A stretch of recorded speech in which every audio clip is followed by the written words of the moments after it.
जय हिंद दोस्तों, स्वागत है आप सभी का एस्ट्रो सूत्रा यूट्यूब चैनल पर।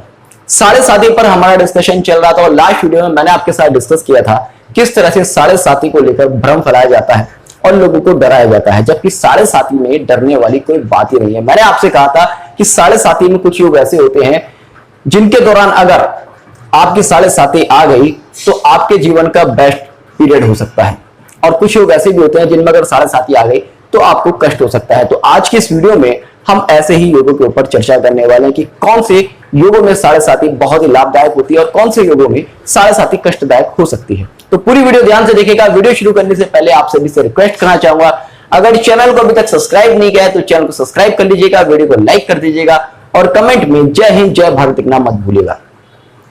देखिएगा, यहां पर हम भाव और राशि नहीं लेंगे। जनरली चंद्र के जब 7 में या चंद्र से 12 भाव में या चंद्र से 2 भाव में शनि गोचर करता है तो इस पीरियड को 7.5 कहा जाता है। 2.5 साल के इन तीनों राशियों में गोचर होता है, तीनों भावों में गोचर होता है, और 2.5 साल के इस पीरियड को 7.5 मानकर 7.5 नाम दिया गया है। अब 7.5 हर व्यक्ति के लिए नुकसानदायक नहीं हो सकती। मैंने आपसे कहा था कि शनि जब भी चंद्र पर आएगा आपसे मेहनत कराएगा, आपके मन को कंट्रोल करेगा, आपको थोड़ा सा स्ट्रगल देगा, मूवमेंट देगा लाइफ में, ताकि आप तरक्की की राह पर चल सके। अब ऐसे में अगर किसी व्यक्ति के चंद्र के साथ मान लीजिएगा गुरु का संबंध है, चाहे वो युति से है, चाहे वो दृष्टि से है, चाहे वो त्रिकोण से है, ऐसे व्यक्ति की लाइफ में अगर 7.5 आ गई, यानी कि शनि चंद्र से 12 भाव में, चंद्र से 2 भाव में या चंद्र के साथ गोचर में युति में आ गया, तो ऐसे व्यक्ति की लाइफ का बेस्ट पीरियड ये हो सकता है। क्यों? मैंने आपसे कहा है कि जब भी गोचर में शनि गुरु से संबंध बनाएगा तो ऐसे में आपका भाग्योदय होगा। आप देखेंगे कोई भी पॉलिटिशियन हो, उसकी कुंडली में आपको गुरु और चंद्र का संबंध मिलेगा ही मिलेगा, और जब चंद्र पर शनि का गोचर आता है तभी वे लोग बहुत ज्यादा ऊंचाइयों पर जाते हैं, उनकी लाइफ का बेस्ट पीरियड होता है, क्योंकि वहां पर उनके भाग्योदय का समय शुरू होता है। अब शनि चंद्र और गुरु से संबंध बना लिया तो आपको नेम फेम और पब्लिक का सपोर्ट दोनों मिलेगा, तो ऐसे में 7.5 आपके लिए सबसे बेस्ट पीरियड होगी। उसके बाद आप देखेंगे अगर किसी व्यक्ति के चंद्र के साथ शुक्र बैठा है या त्रिकोण में चंद्र से शुक्र बैठा है या चंद्र पर शुक्र की दृष्टि है, तो ऐसे व्यक्ति के लिए भी 7.5 वाला पीरियड उसकी लाइफ का बहुत अच्छा पीरियड होगा। क्यों? क्योंकि शुक्र है आपके धन का कारक, शुक्र है आपके मकान का कारक। जब शनि गोचर में शुक्र से संबंध बनाएगा तो आपको फाइनेंशियल गेन देगा और आपको प्रॉपर्टी वगैरह खरीदवा देगा। तो ऐसे में क्या आप कहेंगे कि 7.5 उस व्यक्ति के लिए नुकसानदायक है? हाँ, इतना हो सकता है, क्योंकि चंद्र, मैंने आपसे हमेशा कहा है, चंद्र कर्जे का कारक है। शुक्र के ऊपर जब भी चंद्र की दृष्टि होती है, संबंध होता है चंद्र का, तो शुक्र कहीं ना कहीं कमजोर होता है।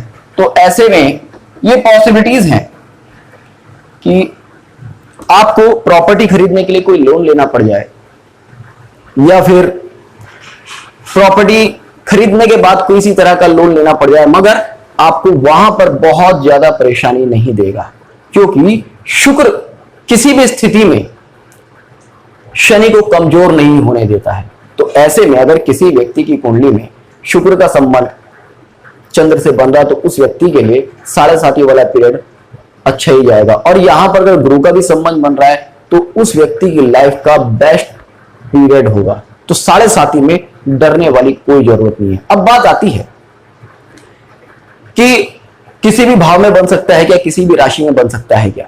देखिएगा, इसके लिए मैं आपसे कहना चाहूंगा, भाव और राशि अपने आप में काफी इंपॉर्टेंट होती हैं। मान लीजिए अष्टम भाव में बन रहा है तो वहां पर कुछ ना कुछ आपको प्रॉब्लम्स क्रिएट कर सकता है, या फिर मान लीजिएगा चंद्र अपनी नीच राशि में है, तो जब नीच राशि में चंद्र होगा तो चंद्र की स्ट्रेंथ कम होगी, चंद्र पीड़ित अवस्था में होगा। उसके ऊपर जब शनि का गोचर आएगा तो हो सकता है कि आपको मेंटली स्ट्रेस दे दे। मगर अगर चंद्र को गुरु से बल मिल रहा है तो ऐसे में आपको स्ट्रेस तो देगा, स्ट्रगल तो कराएगा, मगर आपको सफलता से नहीं रोकेगा। तो 7.5 में बिल्कुल डरने की, होपलेस होने की जरूरत नहीं है। अब कुछ योग ऐसे जिसमें कि साढ़े साथी वास्तव में नुकसान दे सकती है। मान लीजिएगा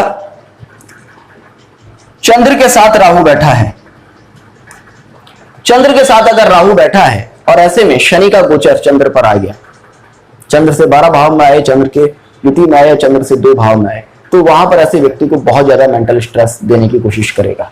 क्यों? चंद्र तो आपका वैसे ही पीड़ित है और शनि जब इस योग पर आएगा तो शनि इस योग को एक्टिव करेगा। लेकिन साथ ही साथ यहां पर आपको एक बेनिफिट भी दे सकता है, आपको फॉरेन कंट्री में सेटलमेंट दे सकता है, विदेश की यात्रा करा सकता है। तो उसके लिए भी आपको राशि और भाव का निरीक्षण करना जरूरी है। ये नहीं कि साढ़े साथी शुरू हुई और आपने मान लिया कि साढ़े साथी आपके लिए नुकसानदायक है।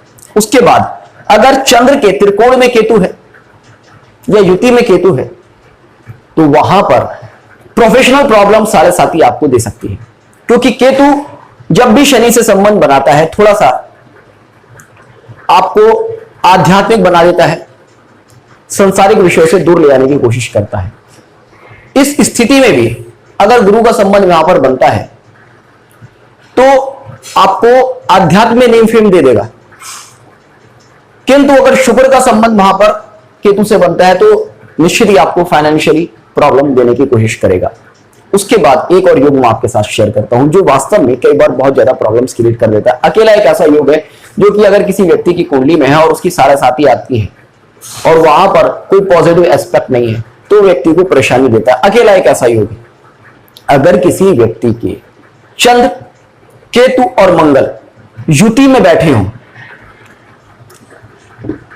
चंद्र, मंगल और केतु ये 3 प्लैनेट युति में बैठे हों और किसी खराब भाव या खराब राशि में बैठ गए, मान लीजिएगा चंद्र की नीच राशि में बैठ गए या फिर मंगल नीच का होकर बैठ गया, कर्क राशि में बैठ गए या अष्टम भाव में बैठ गए या 12 भाव में बैठ गए, तब अगर उस व्यक्ति की साढ़े साथी शुरू होती है तो निश्चित तौर पर उसको ये पीरियड पास करना काफी कठिन पड़ता है। तो एकमात्र एक ऐसा योग है ये जिसमें कि साढ़े साथी खराब रिजल्ट देती है। बाकी किसी भी व्यक्ति की साढ़े साथी कभी भी शुरू हो, लाइफ के किसी भी पीरियड में शुरू हो, उस व्यक्ति को साढ़े साथी इतना नुकसान नहीं देती है जितना कि डराया जाता है, बल्कि बहुत ज्यादा फायदा देती है। बड़े बड़े लोगों के आप चार्ट देखेंगे, अगर उनकी लाइफ का बेस्ट पीरियड देखेंगे या वो पीरियड देखेंगे जब उन्होंने तरक्की करनी शुरू की, बेस्ट पीरियड की भी बात नहीं कर रहा, जब उन्होंने तरक्की करनी शुरू की, तो वो पीरियड शुरू होता है जब शनि ने चंद्र से संबंध बनाया, चाहे वो साढ़े साथी से बनाया हो चाहे वो दृष्टि से बनाया हो। क्योंकि शनि जब तक आपके मन को कंट्रोल नहीं करेगा, जब तक आपका मन आपके कंट्रोल में नहीं आएगा, जब तक आपके अंदर एक भावना ये नहीं आएगी कि भाई सब कुछ छोड़कर अपने काम धंधे पर लगना है, सब कुछ छोड़कर अपने प्रोफेशन पर ध्यान देना है, तब तक आप सफलता पा ही नहीं सकते। ये सफलता का मूल मंत्र है कि आपको फोकस करना ही पड़ेगा और शनि वही करता है जब वो चंद्र के साथ संबंध बनाता है। तो साढ़े साथी से बिल्कुल भी ना डरे, अगर कोई डराता है तो बिल्कुल उसकी बात पर ध्यान ना दे।